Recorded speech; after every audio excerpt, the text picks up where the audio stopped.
Nous travaillons sur les agents phytopathogènes inféodés aux cultures maraîchères et notamment les solanacées et en particulier sur la tomate.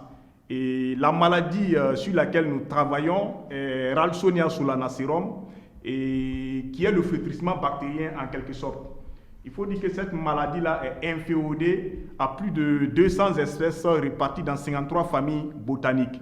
Et elle peut causer des dégâts qui sont estimés à plus de 90% dans des cultures de la tomate et bien d'autres solanacées, dont je peux citer l'aubergine, qui est une solanacée, le piment, qui est une solanacée, le poivron, qui est une solanacée, et il y a également l'aubergine locale appelée communément Morel Kumba. Cette maladie-là a une importance économique au Burkina Faso parce qu'elle a contribué à l'abandon de la culture de la tomate sur certains sites maraîchers, notamment à Banankele-Dara dans la zone de Bobo-Dioulasso. Également à Toussiana, elle a concouru à l'abandon de la culture de la pomme de terre, qui est également une solanacée beaucoup prisée au Burkina Faso. Et donc, nous avons investigué sur cette maladie-là à travers tout le territoire burkinabé, sur les grands sites de production maraîchère de la tomate. Et nous avons pu établir une cartographie de cette maladie au Burkina Faso. Et cette cartographie a révélé la présence de la maladie à plus de 99% au Burkina Faso sur la totalité des sites maraîchers prospectés. Alors, il faut dire qu'une chose est de diagnostiquer la maladie, mais aussi de proposer des alternatives pour pouvoir bouter cette maladie-là hors de nos territoires et améliorer la productivité de la tomate qui d'ailleurs est la deuxième spéculation maraîchère au Burkina Faso. Mais en termes de devises que cette spéculation-là crée au Burkina Faso, alors il va falloir investiguer sur cette maladie-là, d'autant plus que son importance économique est avérée. Alors, ce qui nous a amené, après le diagnostic à l'échelle du Burkina Faso, ce qui nous a amené à investiguer sur un certain nombre de méthodes de lutte, notamment la lutte génétique, et nous avons criblé un certain nombre de variétés de tomates face à cet agent phytopathogène-là. Et il ressort que nous avons des variétés de la maison, dont la FBT3 et la FBT4, qui se sont révélées très résistantes. Quand on parle de FBT3 et FBT4, attendez par là Farakoba tomate. Ce sont des variétés mises au point par l'INERA que nous avons essayé d'investiguer là-dessus pour voir quel est le comportement de ces variétés-là mises au point par nos sélectionneurs vis-à-vis de cette maladie. Et il ressort que ces variétés-là arrivent à résister contre cet agent pathogène-là. Je pense que cela est salutaire pour nos braves producteurs. Ça va leur permettre d'améliorer leur productivité en ce qui concerne l'utilisation de la lutte génétique. Parallèlement, nous avons investigué aussi sur l'utilisation de la lutte, biologique. Et c'est l'utilisation des extraits de plantes, en quelque sorte, sur l'agent pathogène. Et là-dessus, nous avons fait d'abord un screening avec un certain nombre de plantes locales. Nous avons ciblé 8 plantes locales. Et sur les 8 plantes locales que je peux citer, l'eucalyptus camaldulensis et la citronnelle que nous avons utilisé également. Il y a le basilic qui a été utilisé. Également, nous avons utilisé la citronnelle sauvage et nous avons utilisé aussi la menthe et nous avons utilisé le basilic africain. Et donc, sur la totalité de ces 8 plantes-là que nous avons criblées, il ressort que le basilic africain, que ce soit en milieu, en laboratoire, montre des performances vis-à-vis de cet agent pathogène-là. Alors, et après le laboratoire, nous avons investigué en milieu semi-contrôlé. Et également, les résultats étaient probants. Ce qui nous a amené à aller en milieu réel avec cet extrait de plante-là.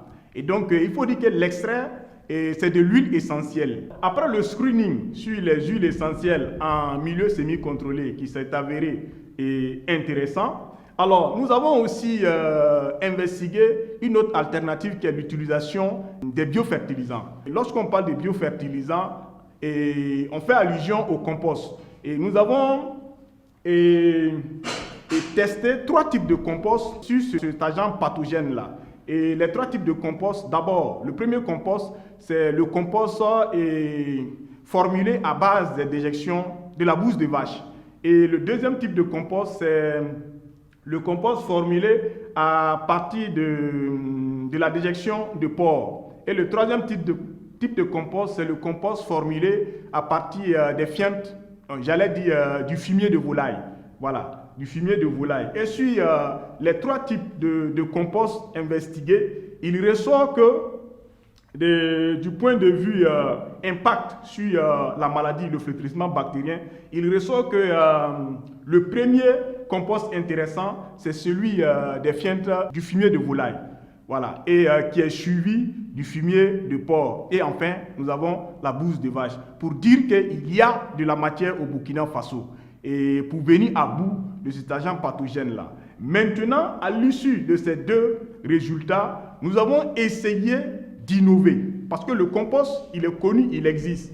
Et également, l'utilisation des extraits de plantes, de l'huile essentielle est connue. Mais compte tenu de la volatilité de l'huile essentielle, nous avons essayé de trouver un support, donc incorporer l'huile essentielle dans notre compost, afin d'amplifier voilà, l'impact, l'effet sur la manifestation de la maladie. À l'issue de nos résultats, il ressort que le dit compost bactéricide, que nous avons baptisé compost bactéricide, c'est la combinaison du compost et de l'huile essentielle qui donne le compost bactéricide.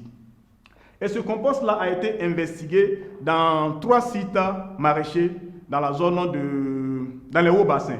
Nous avons testé le dit compost d'abord en milieu semi-contrôlé, c'est ce qu'il faut préciser d'abord. Nous le faisons à l'échelle miniature avant d'aller en milieu réel. Et en base de végétation, le dit compost a montré ses performances. Et également, nous avons testé maintenant sur les 3 sites maraîchers. Cela ne s'est pas fait, ex nihilo au hasard, parce que nous avons d'abord évalué le potentiel infectieux du sol. C'est-à-dire, nous arrivons sur le site maraîcher, nous évaluons la quantité d'inoculum de l'agent pathogène qui est dans le sol. Ce qu'il faut préciser, c'est que l'agent pathogène qui crée cette maladie-là est tellurique. Il vit du moins dans le sol. Et donc, nous quantifions pour voir s'il y a de la matière pour induire la maladie avant d'implanter notre essai. C'est ce que nous avons fait. Et maintenant, à Houndé, nous l'avons fait. À Orodara, nous l'avons fait. Et à Touchiana, nous l'avons fait. Pour prendre en compte les 3 provinces dans la région des hauts bassins. C'est pour diversifier en quelque sorte.